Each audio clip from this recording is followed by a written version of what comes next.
10th class बेटा। आज हम बात करेंगे इसमें हीटिंग इफेक्ट ऑफ करंट की। क्लियर बेटा बात? तो अगर हम हीटिंग इफेक्ट की बात करें, हीटिंग इफेक्ट ऑफ करंट क्या होता है, तो आप लोग जानते हैं कि जिस तरीके से कोई भी कंडक्टर है, अगर सपोज कीजिए हमारे पास, और उस कंडक्टर को अगर एक बैटरी के साथ मैं कनेक्ट करता हूं, तो आप जानते हैं कि इस कंडक्टर का क्या होता है बेटा, आपका एक रेजिस्टेंस होता है। यानी कि जैसे ही ये करंट आपका मूव करेगा, तो करंट मूव करने का मतलब क्या हुआ, इलेक्ट्रॉन का मोशन। इलेक्ट्रॉन जब मोशन करते हैं तो आपस में क्या करते हैं, जैसे इलेक्ट्रॉन है बेटा, ये इस तरीके से आपका मूव करेगा, सॉरी ऐसे, और ये इस तरीके से अगर मूव करेगा तो आप जानते हैं कि ये आपस में क्या करते हैं बेटा, आपके ये आपस में कोलाइड करते हैं, यानी कि आपस में एक दूसरे के साथ टकराते हैं। तो टकराने से क्या होता है, टकराने से यहाँ पे एक फ्रिक्शन जनरेट हो जाता है। क्या होता है, एक फ्रिक्शन जनरेट हो जाता है यहाँ पे। तो इस फ्रिक्शन की वजह से यहाँ पे क्या होती है बेटा, आपकी एक हीट जो है, क्योंकि आप जानते हैं कि अगर जहां पे भी फ्रिक्शन होता है वहां पे क्या चीज जनरेट होती है बेटा, आपका एक हीट जो है वो जनरेट हो जाती है। क्लियर बात?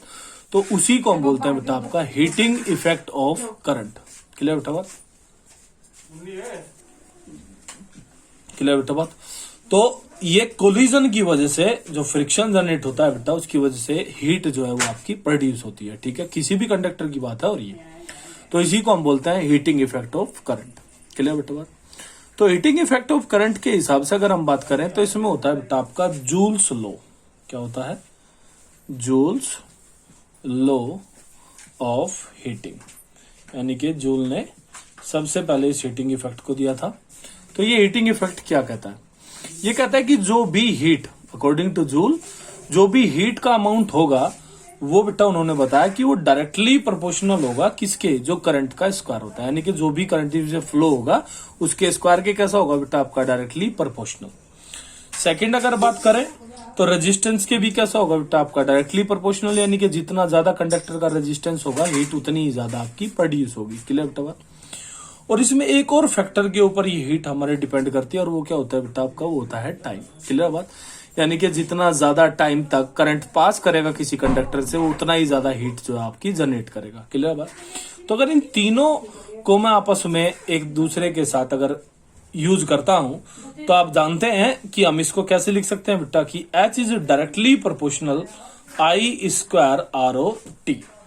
आप जानते हैं कि प्रोपोर्शनलिटी साइन को अगर हटाया जाएगा तो कोई कांस्टेंट होता है, उसको हम यूज करते हैं यहाँ पे। इस कांस्टेंट का वैल्यू जब ऐसा ही यूनिट्स हम इक्वल करते हैं दोनों की, तो K का वैल्यू कितना होता है बेटा, यहाँ पे आपका 1। तो अगर ये हीट हम देखते हैं तो ये हीट हमारी किसके बराबर हो जाती है बेटा, आपकी I स्क्वायर RT के बराबर ये हमारी हीट हो जाती है। बात समझ में आई होगी मेरे ख्याल में। क्लियर बेटा बात? तो इसी तरीके जैसे पावर में आप लोगों ने देखा, एनर्जी में आपने देखा, तीन फॉर्मूले हैं। इसी तरीके से बेटा इसमें भी आपके 3 फॉर्मूले बनते हैं। ठीक है, जिसमें आप सबसे पहले अगर देखें तो ये जो सेकंड है, फर्स्ट तो ये हो ही गया आपका। सेकंड की अगर मैं बात करता हूं तो सेकंड फॉर्मूले में जैसे आप लोग जानते हैं कि ये IR हो गया बेटा, इसको मैं ऐसे लिख सकता हूं इनटू IT, क्योंकि I का स्क्वायर है। तो आप जानते हैं कि I किसके बराबर होता है, IR तो V के बराबर होता है। तो ये एक और फॉर्मूला बन जाएगा बेटा आपका VIT। क्लियर बेटा बात? तीसरा, अगर आप यहां से जैसे आपने देखा कि इन दोनों में I है, अब की बार I को एलिमिनेट कर लीजिए। तो जैसे आप I को एलिमिनेट करेंगे बाय ओम्स लॉ, तो I बराबर क्या होता है आपका V/R। तो जैसे आप I के प्लेस पर V/R रखेंगे तो हीट का एक और फॉर्मूला इसी में रख लीजिए, ये हो जाएगा बेटा आपका V²/R इंटू। क्लियर बेटा बात? यूनिट की अगर मैं बात करता हूं इसकी, ठीक है, इसकी यूनिट बेटा जूल ही होती है, क्योंकि हीट भी एक एनर्जी होती है, और एनर्जी का यूनिट आप जानते हैं बेटा क्या होता है आपका, हीट ही, सॉरी जूल ही होता है। ठीक है, तो इसका भी जो यूनिट रहेगा वो कितना रहेगा बेटा आपका, वो जूल ही रहेगा। ठीक है, तो मेरे ख्याल में हीटिंग इफेक्ट, और ये लास्ट टॉपिक था बेटा आपका। ठीक है, तो मेरे ख्याल में बात समझ में आई होगी सभी को। इसके न्यूमेरिकल्स बेटा आप लोग अटेम्प्ट करते रहें। ठीक है, और बाकी स्कूल में जब स्कूल खोलेंगे तो मैं फिर कराऊंगा ये आपको अच्छे से। ठीक है बेटा, ओके।